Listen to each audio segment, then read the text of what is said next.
Tao? Ano? Tao? Bagay?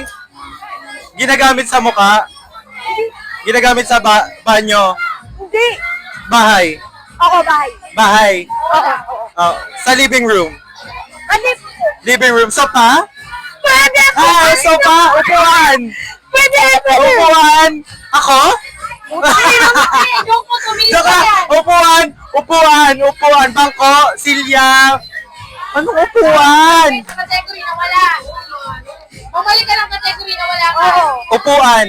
Category nga eh. Living room! Sala! O, di ba? Opo nga eh. Ikaw ba po? Saan ka tumagalas sa kikita? Saan ka madalas nakikita? Hindi ka Bakit po makapalo. tinatanong? Sa isang may parte ng bahay. Saan makikita? Tangina mo, tulungin mo nga siya. Sa isang mo. Ang ina niya. Banyo, kwarto, ano ba yan? Sala? Sala. Banyo. Si kitchen. Living room. May kwarto, pasok mo. Kwarto. Living room ka ng living room eh. Ano yung sa makeup? Hindi. Yung ano, upuan ng pang makeup. Hindi. Ano ba yan po? Ano bang sabi sa kwarto mo? Makeup. Kaya ko lang yan. Kahit ka. Kama? Kama? Pwede, tangina. Pwede.